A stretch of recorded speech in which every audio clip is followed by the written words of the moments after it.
My dearest friends, good morning. Today I am going to take the even lazier YouTube route, where instead of filming myself play with little to no editing, I'm just gonna instead watch other people play and react to what I'm seeing, I suppose.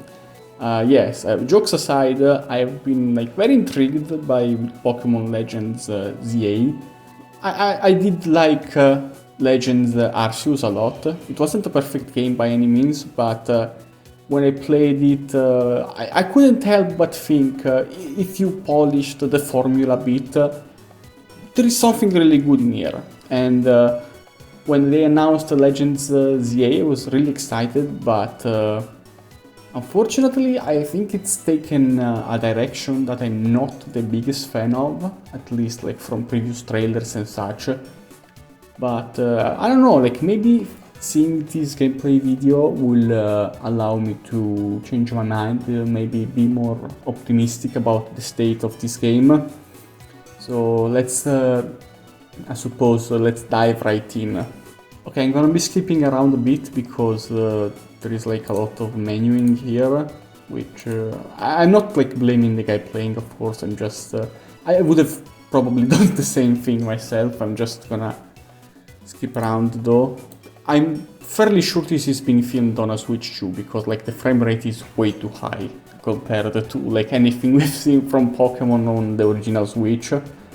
And I mean, it makes sense. They want the game to look as good as it can possibly be.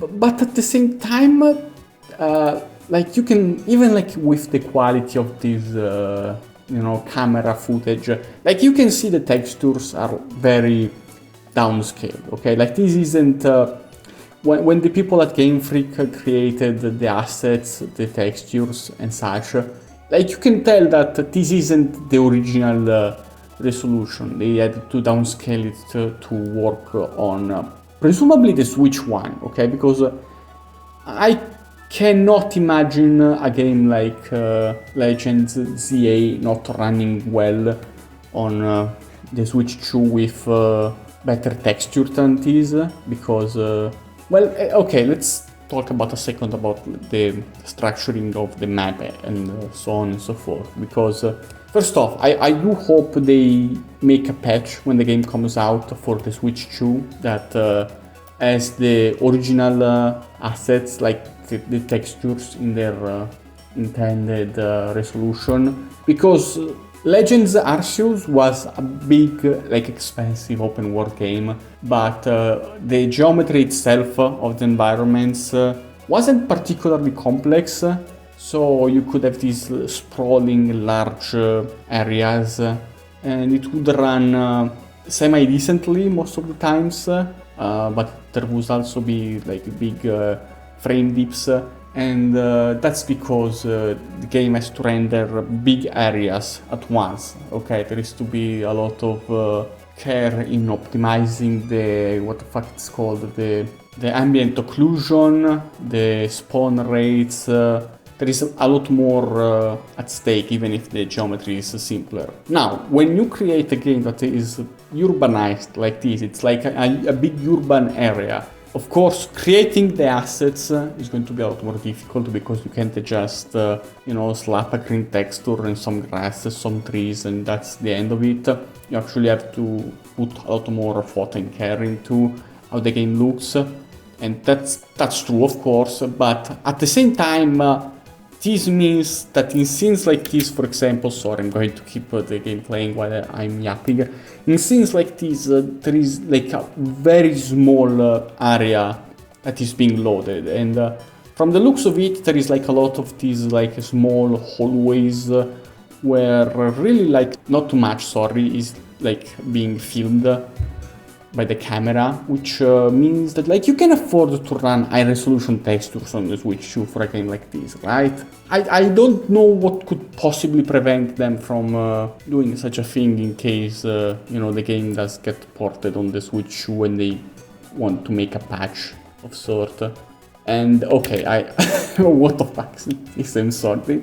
This looks so ugly. Never mind the textures, the animations, anything like that.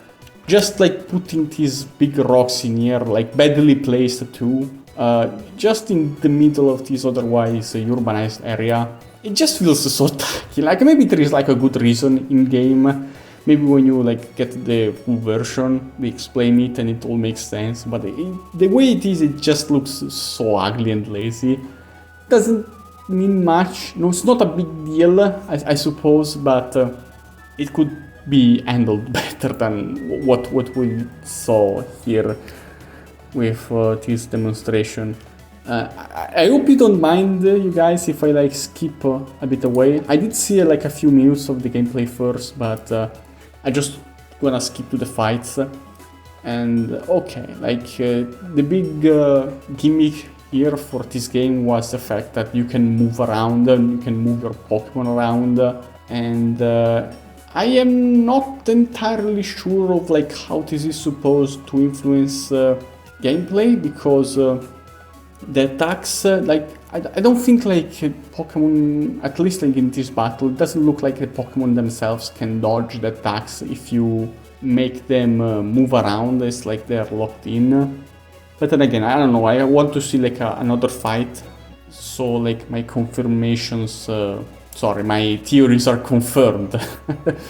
Okay, now, it's like, yes, okay, never mind, okay, the player here retrieved their Pokemon before the Bunnelby could attack. So I suppose there is an element to that, which is interesting. I will have to see like more fights to get like a fully formed idea, because in theory, I like the idea. In theory, I could see this having potential. I just don't know if like at a high level, because these are like very low level fights, of course. Like, you know, when there is a big boss battle, how that's gonna play out. Oh wait, sorry, let me look a second. Would you like to give up half price medals to... Okay, I do like the fact that you can forfeit the match. There was like a similar feature to that in like Scarlet and Violet, but it wasn't like an actual forfeit. It was like you got blacked out, like you lost, and you had to be respawned at the closest Pokemon Center. Something tells me that this isn't the case here anymore, because like they specifically tell you like the penalty for what you're gonna lose if you decide to do it instead of just, I don't know, blacking out. That's a very nice quality of life improvement. Of course, like Pokemon is a very easy game and I don't expect this one to be particularly different from that, but you know, sometimes you just have the wrong team at the wrong time, and instead of you know, wasting the time getting all your team killed off, you just would prefer giving up right there and there and move on with your day instead of just being respawned at the Pokemon Center. That's nice. Let's move over a bit. I do like the character designs. I didn't comment on that. Okay, let's see some of the like environment interactions here. You can like, why is there like rocks around? Like they better have a good explanation for like why there is all this shit lying around in this supposedly urbanized city. Like, I know the premise is that, oh, Pokemon and humans are living together, but this doesn't really look like it makes sense in the context of the game, the context of the city, sorry. Okay, okay, so what the fuck? Oh, like, this is outrageous, actually. This aren't even, like, I'm okay with games having just stuff slapped around on a texture in case maybe it's too complex to render and whatnot, but the whole last balcony just being reduced to a texture is like, way too much. Like, that's excessive. I'm sure you could handle making a big square with a flat transparent texture for the balcony here. It's like five polygons, like not even exaggerating here, 4 or 5 polygons to make a decent looking balcony here, or at least like something. I don't know, like, what the fuck. Oh, we got Zygarde. Okay, that I didn't even like realize. Okay, that's, at least we're going to get some sort of like resolution about like what the fuck Zygarde is supposed to be, since you they completely scrapped the storyline because we didn't get Pokemon Z. Which, but by the way, I would have loved Pokemon Z because I think people are a bit harsh on Pokemon like X and Y. And I'm not saying they're great games, but like for example, Pokemon Ruby and Sapphire, they aren't great games either. Diamond and Pearl, like the base version of the generational games, they usually don't tend to be particularly great when there is like a third version that fixes up everything, And I think Pokemon Z would have been... okay, sorry, I cut out the rambling there because I was going on for maybe a bit too long, but yes, as I said, I do like the character designs. I like this big tall dude. I think it was like in Pokemon X. I know they're like trying to get resolutions for a lot of these characters that didn't quite get one. That's nice. The animations, they seem to be like as basic as ever. Even here, which I'm not even gonna say anything about it. It's like, at this point, it's the norm, just like old man yelling at Cloud. What's this gonna be about? Are we gonna fight like a mega version of Absol? Oh yes, seems like it. Okay, that's neat. It's like the random encounters in Arceus where you had the stronger Pokemon, but here it's cooler because they're megas. That's actually cool. Oh, and you have the boss battle, like in the style again of Arceus, where you have to dodge and shit like that. But at this time, you have the Pokemon helping you out. That is big. That is actually like such a big improvement over the original. I did like the original boss battles, but the ambience itself is a bit like bland. Maybe this is just for this specific boss battle. Maybe next time they will have actual environments. I suppose we'll see. But no, yeah, the fact that you have the boss battle actually play out like that, very, very cool. I do like this a lot. I am not gonna lie. Okay. Oh, you can even mega during the boss fight. Okay, that's nice. Okay, you can stand them, and okay, you not like in the past game like you were gonna throw balls at them. I wish like it was maybe a bit more interactive on your part.